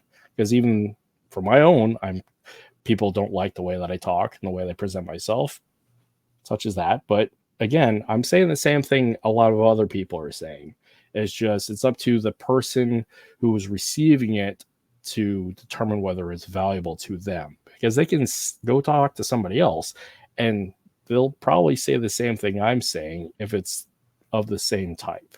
It's just we have different modalities of communication. You could quote.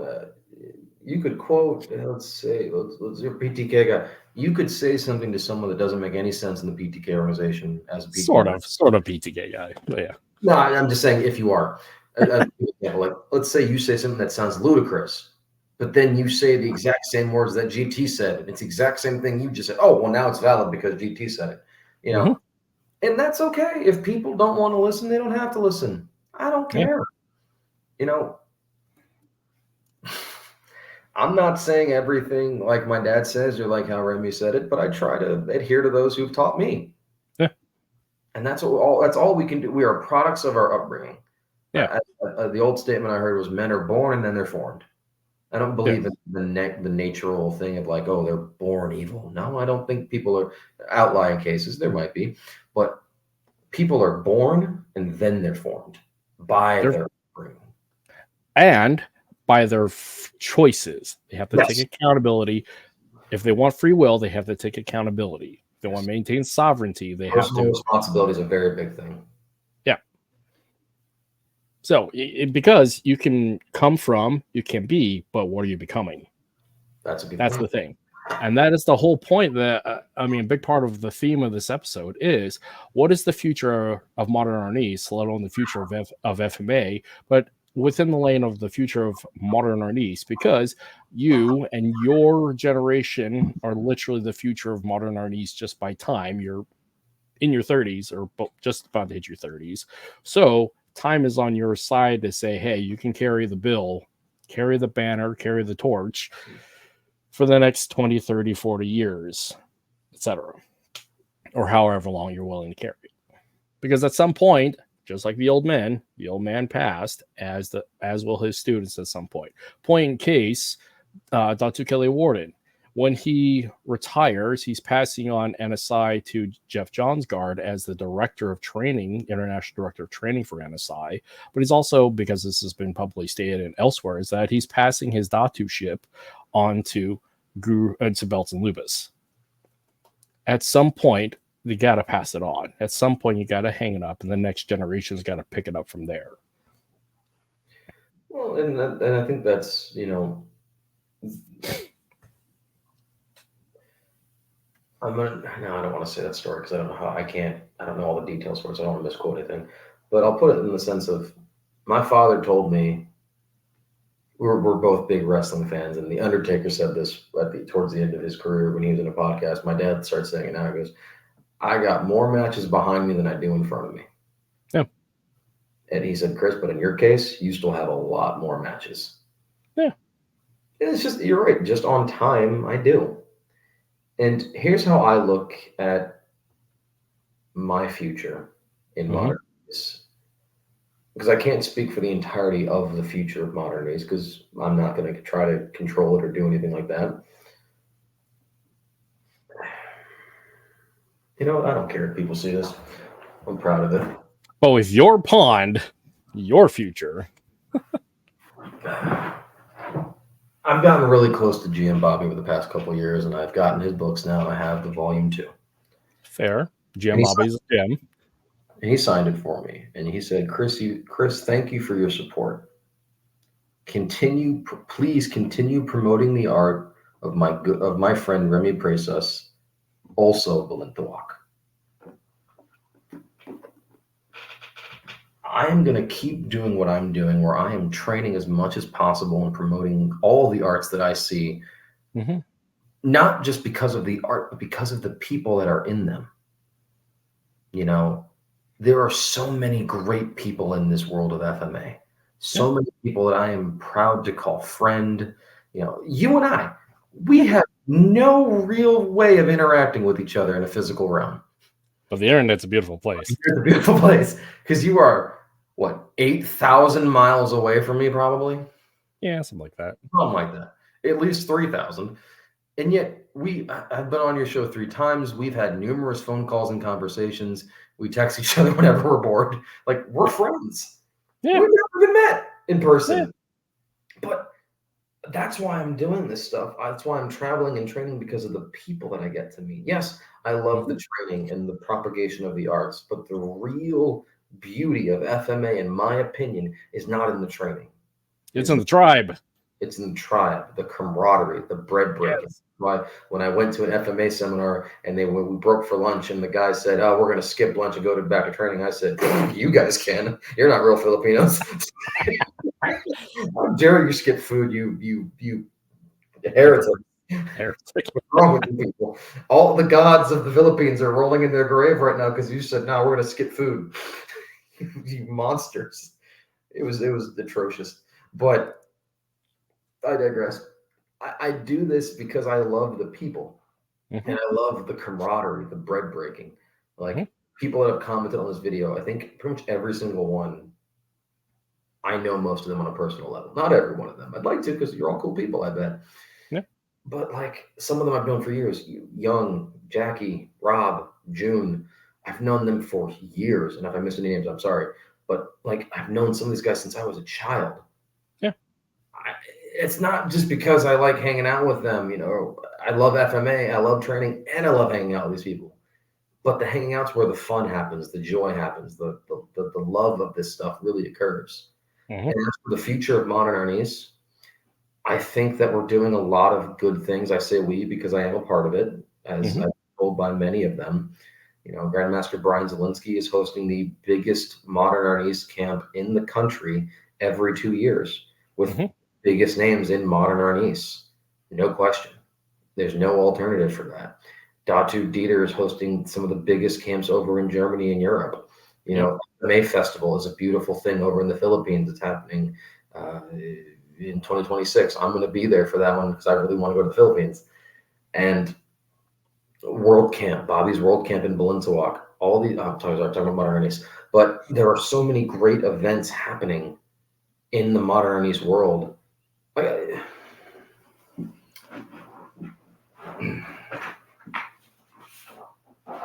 This is not promotion on myself. Do it. That's why one of the reasons why you're on here. Certificate that I got the last the Modern Arnis Legacy Camp. Yep. I was promoted to Lakana Pot, 4th degree. Here's why it's a bigger deal for me. I don't care about the rank. I'm honored. But here's the bigger deal. 1, 2, 3, 4, 5, 6, 7, 8, 9, 10, 11, 12. I think there's 12. Cursive is hard for me to read sometimes. There are 12 original Remy black belt names on that certificate. Yeah. That signed it with their approval. Yeah. That's the largest coming together. Rob is great. We would train for like an hour and then go sit in his back porch for like 6 and drink beers and hang out. But that future of Modern Arnis is what's occurring still. You know, the Modern Arnis roundtable discussions that are happening with GM Brian and Dieter and Dan, those are happening. You're getting these collections of these guys who are the OGs, but they're sharing the stories that I would never know. They're sharing their insights that I can't learn because I'm not with them. But that's helping set me up and the other next generation students to help further the art. And then at some point we'll be the one sharing the stories. We'll be the one sharing what we've learned from these old guys. I truly believe that Modern Arnis is gonna be okay because of what's happening with, you know, and I know you mentioned during Paulo's show that he asked, you know, who would run it Modern Arnis if not you? I'll go ahead and give my answer. It's not my father, because my father wouldn't want it, and he would hate leading an organization. I would say Grandmaster Brian Zielinski is the best candidate, at least in the Americas, because that right there shows he can get people to show up and leave their egos at the door. This was his event. He'll always say it's not his event, that he's just the host of it, which is, again, clear. It's his event. But it says a lot about his character. He's not trying to himself. The first legacy camp, he didn't even put himself on the teaching docket. My dad and Dan had to go, no, you need to share stuff. This is your idea.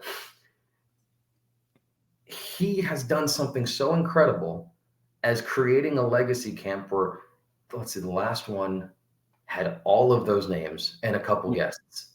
The one before that had people that I had never seen before. This one, my dad hadn't seen some of these guys in 25 years.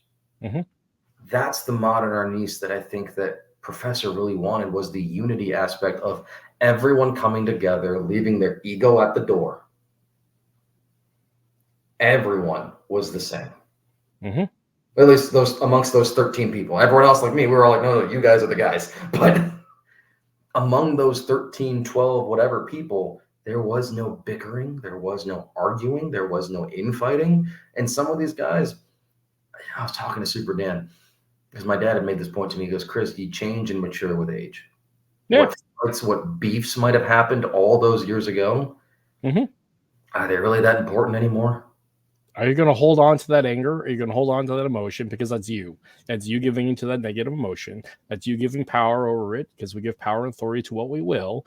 And on the other side, though, we give love to what we will. So if you hold on to that anger, you're going to hold on to it, and that's on you. So you hating someone does nothing to that person. Yeah.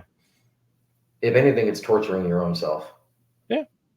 Yeah. So, but to the question, I truly think GM Brian Zalewski is if there was a voting process, I'd put his name in the hat twice. I'd cheat. I'd sign it right-handed and left-handed because I'd learned left on right. But that's who I'd put, because you look at someone who has no ego, who has every right to bet. You should try to get him on the show. He's a great one, dude. 20 reach out to a homie. 20 years corrections officer. Yep. Did this stuff for real. Yeah. And was with Remy from when he was 14 till he died. Yeah. Like and he's like in his 50s now. That's a long time. Yeah. So he has no ego. He is always about sharing his. I actually use his, not to, I don't know if GM Brian's gonna watch that, but not to blow smoke up him. But the 5 things that I look at now when I'm teaching or sharing things, I'm using the words.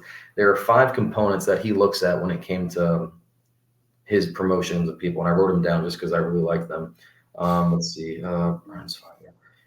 Here's things he looks at when he's looking at promotions and skills, etc., and people, whatever. Traveling, teaching, learning, growing, sharing. Those 5 aspects I look at and go, wow, so simple, but also so profound. Yeah. Are you traveling, spreading the art? Are you, teaching? Are you sharing the art?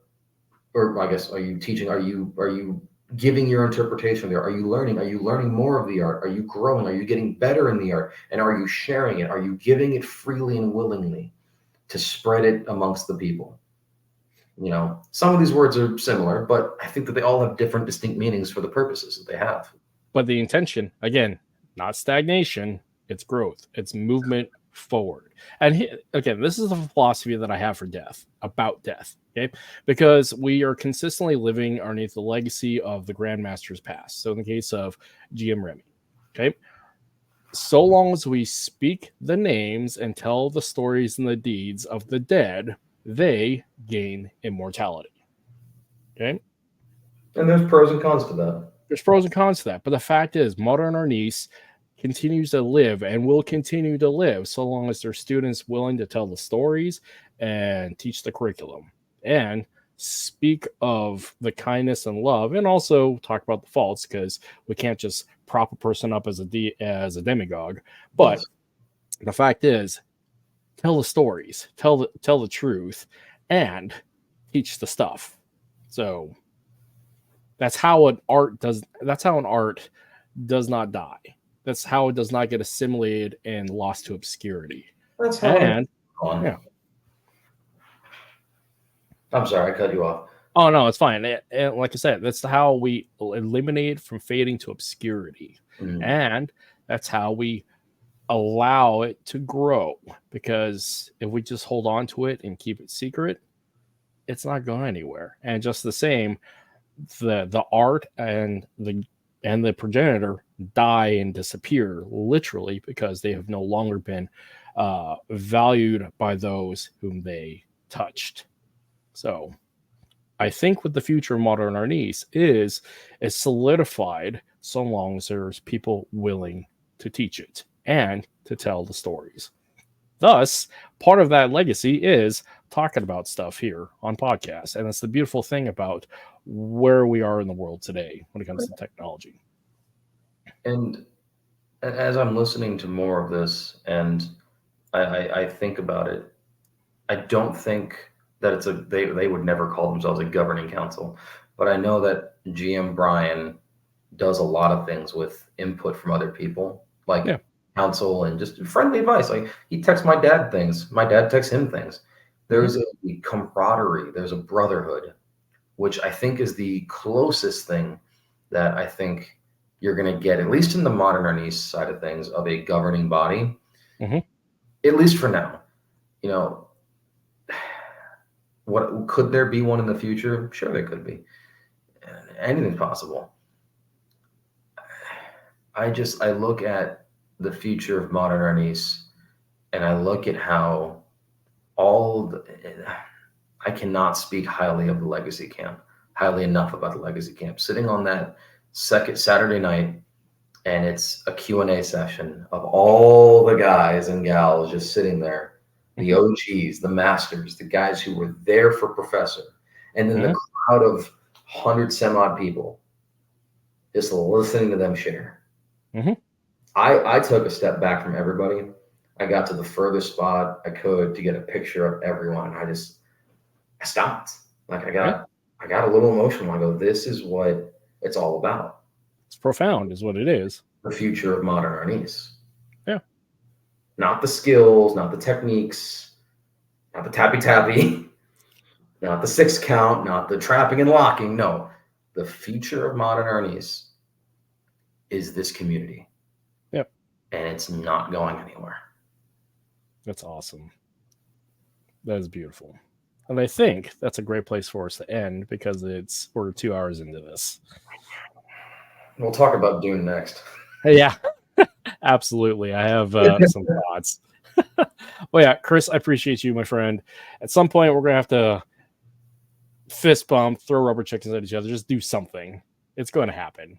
So actually, what you need to do is come to Water and Steel because you just need to do it. I know, and I'm working on it. I'm you know my personal life right now. I'm trying. I'm really trying. If not this year, next year, I mean the future is forward. So yeah, that'll be a great place to go. So well, you know what else you could do, Mister? Your family. I can come to Florida. I can travel to Florida. Disney one of these days. Yeah. The good Disney in Florida, not California. It'll happen. It will happen. But anyways, thank you, my friend, for taking the time to share your insights and also to step forward on your own thoughts and words and say, hey, here's the line that I'm at. Deal with me. So, because there's a lot of people who won't. So, anyone who agrees with me, I say this respectfully. If you're willing to have a conversation, so am I. Yeah. If you're wanting to start a fight, I don't really care. I'll argue with anybody. That doesn't bother me. But if you're willing to have a civilized conversation with me, I'll be more than happy to entertain it. Because I truly believe that discussion, conversation is the best way to do this. And there's 3 types of verbal interactions. There's discussion, there's debate, and there's arguments. First 2, I'm looking forward to. The last one, I don't look forward to arguments, but I'm always ready for one. Yeah. It's part of the fun. And that's it. And I'm going to pimp out just a couple things. Yeah, go for it. Obviously, No Matter Niece, Instagram and YouTube. Check me out. I'm taking a break from social media. I'll be back in a couple weeks, I think. I just needed a break from it all. But find those Instagrams, find the YouTube channel, comment stuff, like stuff, share it, whatever. But I'm also going to pimp out the Modern Arnis Roundtable. Look it up. If you're interested in Modern Arnis and listening to some of the OGs, hey, look, that's me. What's my followers at? I haven't checked. Holy crap. When I turned it off, I was at like 1.5. 2,000 already. Sweet. Show that video of my dad giving me a Stone Cold Stunner. I want to see how many likes are on it now. I love this video. 47,000. What in the hell? This was that legacy camp. This was fun. Boom, and then pop. I always wanted to be professional wrestler, but I was never big enough. But, it's awesome. Yeah, No Matter Arnis, YouTube, Instagram, Facebook, Chris Chiu. We're on it right now, so you can see it. But if you could do me one favor, go to YouTube and look up the Modern Arnis Roundtable. I want everyone to see where to find that. Yeah. I know you're doing your thing, but Yeah, I that's fine. really cannot stress how much I support this and how much I support Grandmaster Brian in this vision of sharing the story, sharing the lessons, and doing it from a roundtable discussion with the OGs who were there. It's not like third-hand knowledge. Like this is, this. That was from the last Legacy camp. And if you look at these shirts, you'll see everywhere from FCS-Kali to Dan Anderson's martial arts to, you can see in the right along the right-hand side of that picture, there's Dieter and Brian right there. Like that's, you got all these people there all wanting to learn and propagate modern Arnis. Yeah. That's the community. That's the fun. That's why when I see all this talk about modern Arnis is going to die. Well, first off, it's no one's responsibility to keep it. Yeah. If everyone stopped doing it tomorrow, it would suck, but it's no one's responsibility. It's our personal choice to do this. Mm-hmm. Professor didn't put a gun to any of their heads and say, you must keep my art alive. No, he didn't say that. Now, did he give some people some ideas and dreams? Sure. Yep. Grandmaster Bram got the bolo from him. Grandmaster Michael Bates got the Hall of Flame camps. You know, those are realities. But these types of discussions are why I think it will never die, because I know at some point you're going to have more people on there. You're going to have more guests. You're going to have more discussions, more types of things. And it's going to be beautiful. And that's where I think modern Arnis it's only going to get better. The fact is, we're still quoting and debating Musashi, Sun Tzu,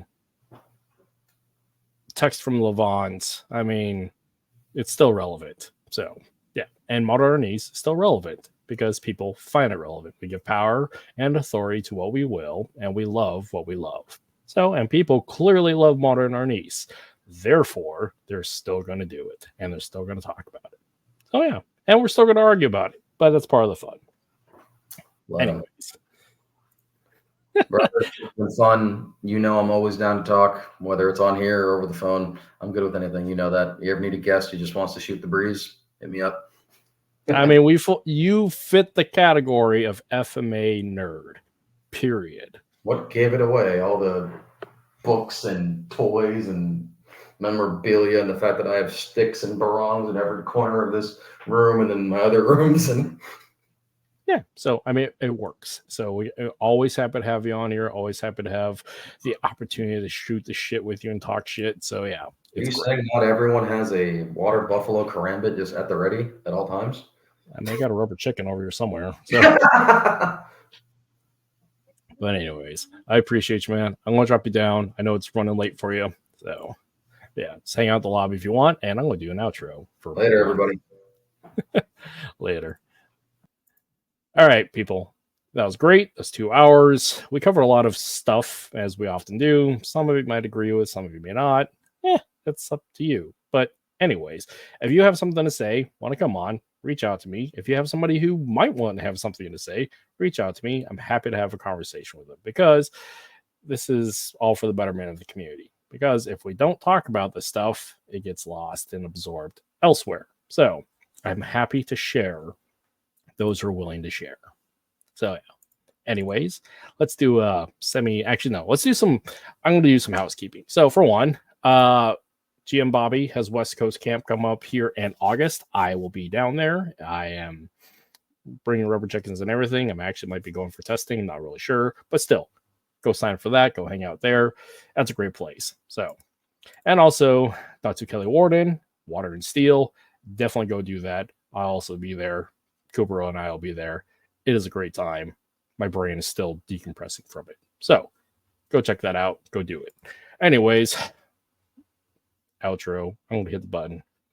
Bye, buddy.